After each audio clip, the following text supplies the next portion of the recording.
घरे व्यवहार होउथिबा सेई नीतिदिनिया मसला किंतु तैयारी करिवार प्रोसेस अलगा। एमिति तो आपण माने माछ तरकारी बहुत थर बनैथिबे, किंतु थरे मो स्टाइल रे बनै देखंतु ना, आपनको नुआ स्वाद आनी दबो एई माछ तरकारी। गरम भात रे खाइबे मजा आसी जिवो। वीडियो को पूरा देखंतु। नमस्कार, लता ओडिया किचन रे आपण समस्तंकु अनेक अनेक स्वागत। आज रे डेलीशियस माछ तरकारी बनिया पई एठी मु 1 किलो नेइची रोही माछ। रोही माछ जगार आपण माने अलगा जे कोनसी माछ नै परिबे। एठी मु कट्टा माछ 1 किलो नेइची, तो सेही हिसाब रे आमे सब मसला व्यवहार करिबा। आ माछ को भला भाबरे धोइबा। धोई साला परे जहा भी माछ रे एक्सेस पानी थिबो ताको बाहर करनबा। और तापरे एथरा आमे 1 चामच हळदी गुंड, आधा छोटा चामच काश्मीर रेड चिली कलर पाई, स्वाद अनुसार ते दबा लूण आ फाळे लेंबू को एथरे चिपुडी नबा। लेंबू रस दबा द्वारा माछर आमिष स्मेल आउ रही न थाए। आउ दबा 1 चामच सोरिष तेल। आउ एबे गोटे मसला रेडी करिबा। तो देखंतु एठी मसला रे मु नेइची 2 बड़ा चामच गोटा धनिया, 1 बड़ा चामच गोटा जीरा, 2टा सुखिला लंका, 1 छोटो चामच पान मधुरी, आधा छोटो चामच गोलमरिच। एई सब को हमें ग्राइंडर जार दबा और सुखिला ग्राइंड करनबा। एबे हम इथरे बाकी सब जिंस ऐड करिबा। तो एठी मु 10-12 कोला नेइची रसुण, ता सहित 1 इंच रो कटा अदा इथरे हमें दबा। अदा कम पकेबे। राग पाई 2टी कंचा लंका एठी मु दउची, आपण निज हिसाब रे नेबे। आउ 1 मुठा फ्रेश धनिया पत्र इथरे हमें पकेबा। आउ अल्प टिके पानी देकी आको हमें चिक्कण करिकी बाटी नबा। बटा मसला को बेसी पानिया करिवेनी, टिके बहलिया करिके बाटिबे, काहे कि ना एई मसला बटा को आमे हमर कंचा माछरे देकी गोळेबा। तो देखंतु मसला को बाटिके नै आसला परे 2 चामच बटा मसला को हमर माछरे दबा। आ बळका मसला को साइड रे रखिबा, ग्रेवी बनेबा। एबे हमें नॉर्मल चामच रे मापिकी 2 चामच दबा बेसन। बेसन जगह रे आपण माने कॉर्नफ्लोर नै परिबे। एतिकी देकी आमे याको भला भाबरे गोळेई नबा। सब को गोळेया पई पानी रो बिल्कुल भी व्यवहार करिवेनी, जेहेतु माछरे हल्का हल्का मॉइस्चर थाए बा पानी अंश थाए, सेइथिरे सब जिंस भला भाबरे गोळे हे जिवो। अत्यधिक बेसन बा कॉर्नफ्लोर रो व्यवहार करिवेनी, टेस्ट भलो आसीबोनी। केवल माछ उपरे बेसन रो गोटे पतला लेयर रे रहिबा कथा। सब बेले तो आपण माने माछ को प्लेन भाजी के तापर तरकारी बनौथिबे, हेले एमिति थरे माछ को मसला देकी भाजी की तापर तरकारी बनांतु, आपण को बहुत बढ़िया लागिबो। तो देखंतु एठी मु माछ को गोळे नेची भला भाबरे। माछ को गोळे की छाड़ीबा दरकार नै, संगे संगे आको हमें भाजीबा।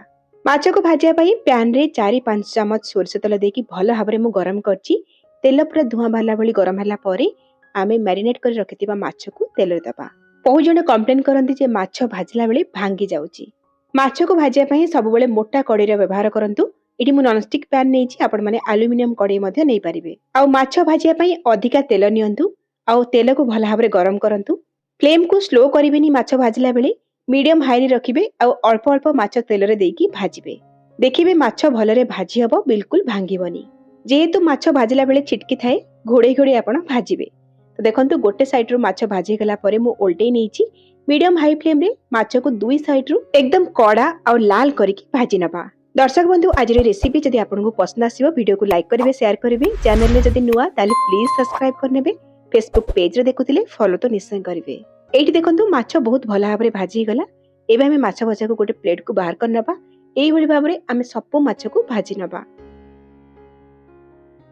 ई मसला दिया माछ भजा को आपण एमिति ही भात रे खाइबे, बहुत बढ़िया लागिबो। माछ भजा को साइड रे रखिबा। बड़का तेल टिके अछि, सेइथिरे आमी गोटे बड़ साइज रो चोपा थाई के आलू को लंबा लंबा करी काटिकी तेल रे दबा। आको लाल करके भाजी नबा। आलू एठी ऑप्शनल अछि, आपण माने चाहिले देई परिबे न देई परिबे, किंतु माछ झोल रे आलू टिके पकेइले भल लागि थाए खाइबा पई। आलू भी भाजी हे गला, आको साइड रे रखिबा। एपटे आउ गोटे कड़ाई गरम करिबा। सेइथिरे आउ 2-3 चामच सोरिष तेल दबा। तेल गरम हे गला परे गोटे तेज पत्र पकेइबा।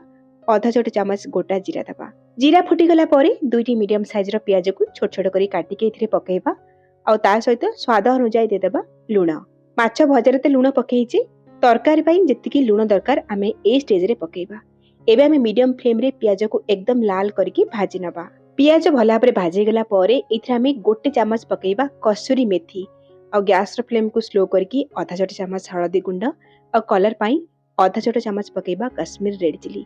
भला भाबरे प्याज सहित सब को गोळेई नबा। तो देखंतु बहुत बढ़िया कलर आसी गला।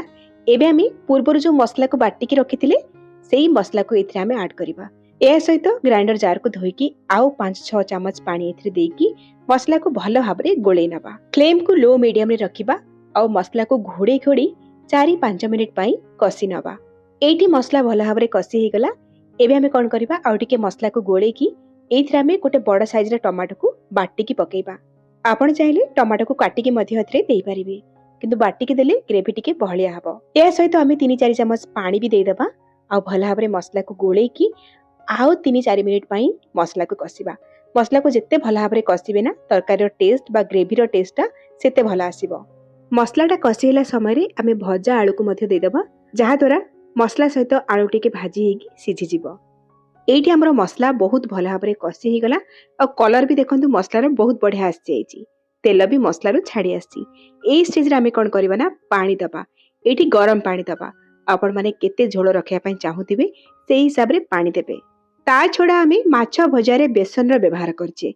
झोल रे जेतेबेले माछ भजा को पकेइबा ना झोल ऑटोमेटिक टिके गाढ़ा हे जिवो। सेति पई प्रथम रु टिके अधिका करिकि पानी देइथिबे। एबे आमे हाई फ्लेम रे झोल को भला भाबरे फुटेबा पाखापाखि 3-4 मिनिट।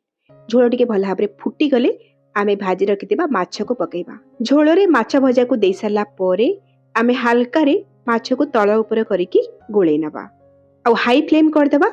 हाई फ्लेम रे गोटे फुटा आसला पर्यंत फुटेई नबा और तापर गैस रो फ्लेम को लो मीडियम को नि आसीबा और कवर करिकि बेसी नुहे 3-4 मिनिट पर्यंत रांधिबा और 3-4 मिनिट परे कवर काढिकि कटा हेतिबा धनिया पत्र किछि पकेइबा।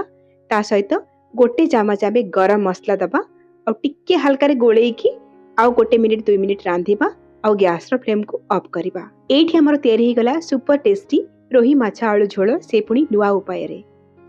माछ तरकारी टिके ठंडा हे गला परे एठी म आपन को देखौछि, देखि पारथिबे केते डेलिशियस लागुछि। कलर केते परफेक्ट आछि और ग्रेवी रो टेक्सचर मध्ये एकदम परफेक्ट अछि। बेसी झोल पतला हेइनी बा बेसी बहळिया हेइनी, मीडियम अछि।